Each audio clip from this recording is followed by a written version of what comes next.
Good morning, Nigeria. I like to say that TVC has a finger on the pulse and an eye on the streets. And here on the Trending Now segment, I do my best to bring you trending stories that are shaping the world that you and I live in. We begin today with this submission, where some final year students of Adeleke University, Awka, have been arrested shortly after writing their final paper for defying a new directive that bans signing out activities. The ban was announced through an internal memorandum statement on the 19th of August, and it prohibits the age-old tradition where final year students celebrate by having friends sign on their white shirts.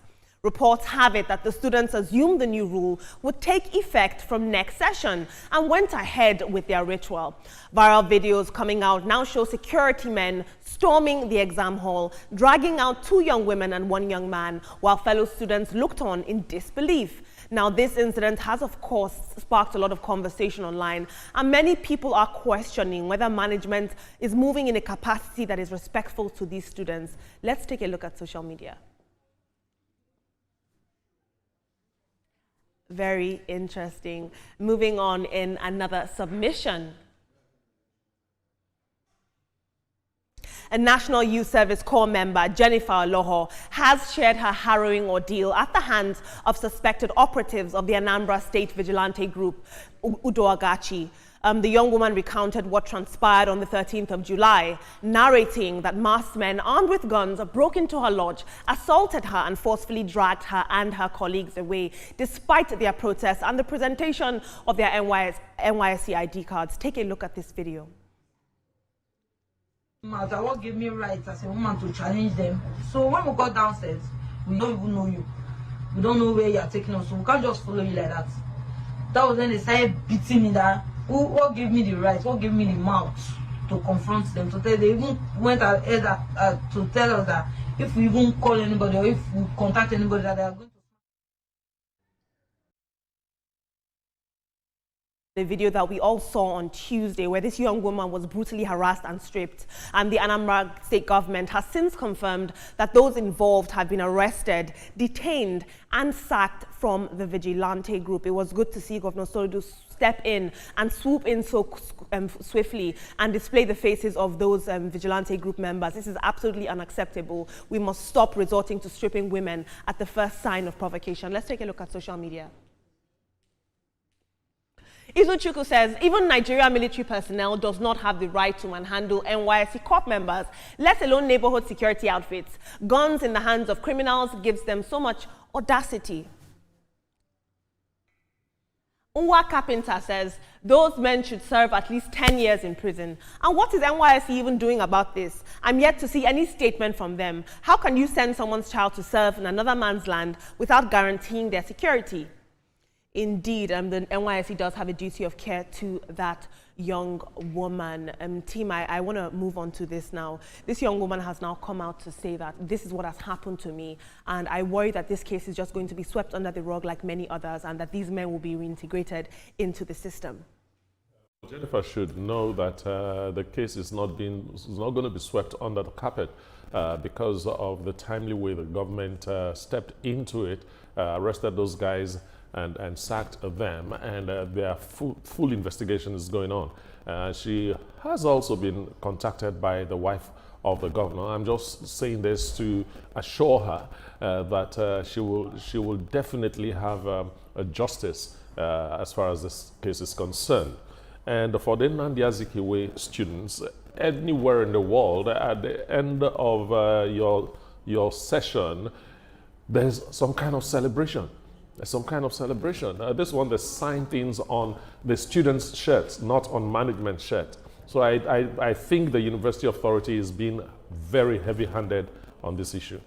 Yeah, I beg to differ a little, because if you see some of the things that I did it when I was in school, you know, I think like second year or something, some people would sign on ladies' mammalia glands. Let me just use that grammar to express it, if you know what I mean. And then some, some obscene things are also done. Some do it, reasonably. But what exactly is there? What do you do with the cloth? You just waste it at the end of the day when some people are seeking to be clothed. So if the government says, or if the authority or the management says, do not do this, I think it behoves you to follow the rules and not flout it. And for the lady, the NYC, the core member who was, molested by these criminals, I think we say sorry to you, and then anything we want to do as security agents or security personnel, we should allow people to also challenge us. Who are you? Who are you from? Why do you need to arrest me? Or what exactly are you looking for? And then you do it honorably by telling the person. Even if the person resists arrest, you don't go that way. That was below the belt, It's so low. Okay, so Ibrahim, I beg to differ with you. You say, what do they use the shirt for? It's an antique. When you have that shirt, you keep it. Your children's children will even look at it. And I feel like we always let one bad egg spoil the rest. Not everybody signs on what you said they sign on. These people do this out of joy. It's their moment. They spent a lot of time in university and they're graduating. I do not see any reason, in telling people not to celebrate the way they want to celebrate. I did it when I was in school. We wrote on our friend shirt. Like, it was beautiful. It's just sad that we get to now cancel all these beautiful moments that, we used to enjoy. That shirt, you keep it. I can tell you, I know Olamide, you won't believe me. I still have my shirt. I'll show you tomorrow. I still have it. And I want to show it to my children, But let me move on to the NYSC story. I want to assure the woman that, and also add the grace of God, because we need God in it, that, the case will be followed through and those people will not be left unpunished. Like I said earlier on, I love how fast the government, came in to fight for her. So I'm hoping that it's not one of those cases that is swept under the rug. I am wondering how signing on T-shirts is the problem of a university. For God, so the university could sit down and come up with a law that says students can no longer sign. The T-shirt they bought with their own money.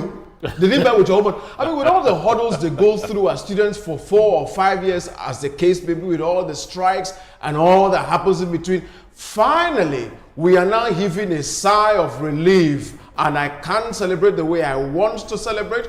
Please, we have better problems to attend to as a school than to say students cannot, celebrate themselves. I don't think this is where to put energy into. I mean, it's my T-shirt, it's my pen, it's my everything. I decided to write it on my own T-shirt the way I want. The T-shirt I bought with my money. Nelson, you don't have a right to come tell me not to so do. Hold on. I don't want to believe the management doesn't know the reason why they are doing this. There must have been some things that have happened that led to this what will be the reason why they shouldn't celebrate the way they want to celebrate? So it's better to hear from the school to understand the position of the school, because there must have been some incidences. Make the law to stop whatever that thing was. But to now make a blanket statement to say you can't say, no, sir. No, absolutely no. And that's not what is wrong with the university. When we even look at the concept of morale, even if you look at the army, morale is important. It helps people integrate into institutions. Celebration is an important and integral part of any society or institution. So I think that this was just authority. It's a don't tell me how to celebrate. Which institution are they integrating in? They actually live in. How many years of university, Ibrahim, graduation, their dedication, their academic diligence, that is what they go through in school, and then you tell me how to celebrate? No, so the best thing is just for you to keep writing things. But anyway, that's thank you all so much for your submissions. Let's wrap it up. Moving on into this submission, the World Health Organization has said it's time to end corporal punishment, mostly referred to as hitting of children, declaring the practice as a major public health concern. In its new report, it revealed that corporal punishment remained alarmingly widespread, as over half of all children under 18 worldwide continue to experience physical punishment on an annual basis, causing significant harm to their health and development. Well, in Nigeria back home, a trending video seems to highlight the gap between these global warnings and our local realities. The clip you're watching now shows a man beating a young boy believed to be his son, allegedly, and he's beating him for allegedly failing his exams while someone records the scene. Take a look at this harrowing video.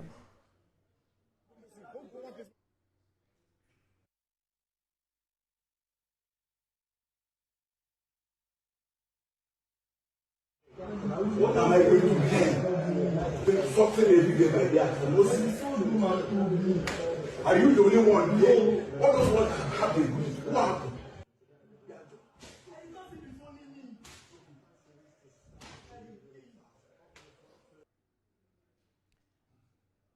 Now, we had to slow down that video and blur it because it was very graphic, but online it's stirring up so much conversation and reaction. A critical question then becomes, what is the line between, abuse and discipline? Let's take a look at some of these reactions online.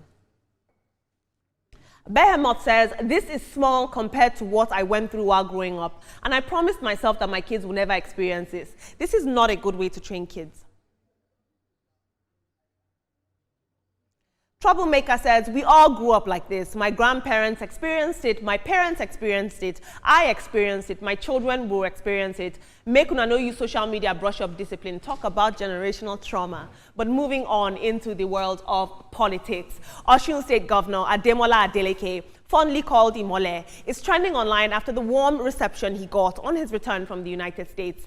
The governor had traveled to attend the wedding of his nephew, Afrobeat star Davido, and videos showed jubilant crowds lining the streets to welcome him home, chanting his name and waving banners. And I think that in a country where the relationship between our leaders and its citizens is often strained, this display of affection felt like a refreshing change. But not everybody was impressed. People were saying, you've gone on vacation, you've come back now, things are going bad in your states. Davido and Choma came back before you. Why are you people celebrating? But let's take a look at social media. Daniel Kani says, I want to boldly commend the governor for performing above people's expectations. That said, Osun politics is dynamic, hence I expect His Excellency to lay a good legacy and to play his political card well. Also, his media team is docile. He needs massive media publicity. I'll take another submission. Atlantis Gem says, I don't get it. What are all these people here doing? Are they welcoming you? Nigeria is truly suffering from acute unemployment. Very interesting. Team, I would like you to chime in on this. Now, I know you didn't get to watch the full video, but in that video, he injured the boy's eye, his ear began to bleed. It was a very graphic video. And we've constantly had this debate, where does abuse, when does discipline turn into abuse, and what is the fine line? The boy failed his exams. Atoma, I know you're a parent, Ibrahim as well. Ria was still baby girls. But what do you guys make of this? Look, when you have a child, and especially your first son, Nigerian men have this fetish about first sons. They want him to be perfect, they want this, they want that. Yeah. But the question I always asked them was, when you were his age, were you perfect? I don't believe in flogging a child or hitting a woman or things like that, because I know that there are several better ways of getting the message through. You beat this guy, you just end up hardening him up, and he can take more beating later. For me personally, I don't subscribe to this. I think it's too violent, and you beat him so much that you actually injure him somewhere. I don't like it for me. And for Davido's welcome, it's not easy to have a star of Davido's standing as coming from your state. So if they gave him that kind of welcome, the only side I'm concerned is, yes, he might be your nephew, but as a governor doing all that, some people might say you use state funds to do that, to do the welcoming party. Well, the thing there is that some people are loved regardless whether they are performing or not. They always have their fans. But one thing there is, for the Osun indigenes, the residents of Osun, they are in better position to decide whether the man has done well for them or not. But the state allocation, the federal allocation that you're getting, I want them to be judiciously used so that people will not start insinuating anything. But he's a jolly good fellow, and people will always, marry with him. Talk about corporal punishment. I do not subscribe to it. I was flogged with Koboko when I was growing up, not because I was obstinate, but I guess it's just the normal thing, back in the day. I believe in communication. I believe in sitting people down and talk to them, especially when they're 10 years and above. Talk to them, tell them why, demonstrate to them why they shouldn't do certain things. Watch the kind of companies that they keep.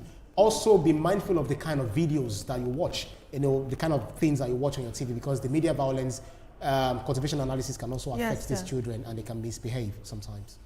All right, I'll start with Governor Adeleke. He's a happy, jolly person, and we know that right before he became governor. So let's get that straight. And he's loved by the people of Osun. We have seen it countless times. This is not the first time I've seen them do something like this for him. He got back and they're very excited. And let's not also forget that Governor Adeleke has been doing a lot for the people of Osun as well. We know that he's been paying civil servants from his pocket. Let's not forget about that. So I think that he's just a man that is loved, and I like his happy, jolly. Please go on and enjoy yourself. Now, talking about corporal punishment, sometimes I say not every parent deserves to be a parent, because if your son fails, I'm not a parent, but I know that what you should do is get him extra lessons. Make sure that he's learning more. Why beating him? Would the beating give him more knowledge in his brain? I do not subscribe to that at all. When you see your child is failing educationally, get extra lessons. Make sure he's reading. Rather, what you should have been doing is making sure that he's reading than beating him, because what you're doing, you're making him harder. If he fails again, will you beat him again? We need to do better as parents, please. I couldn't agree more, Rhea. I think the best way to go about that is to get to know what was the reason for his failure. Now, has he always been failing, or is it a change in grades? And so sit down, do some proper analysis and evaluation as to why that has happened, instead of just going straight into flogging the young man that way. I mean, come on, sir. I think you would have done a bit better. Look, Governor Adeleke will always be who he is: exciting, dancing, playful, and fun. And I think his people like him for that. Although, Mr. Governor, while you're dancing, make rows, put food on the tables of your people, put some infrastructure on ground so they can find where to stand and dance with you. Absolutely, I like that. Nelson, it sounds to me like you're ready to be a father. Just something to think about. Nelson, don't leave us now, please. He was away yesterday. We didn't know where you went. Who knows? Let me take I've got some good news for you guys. All right,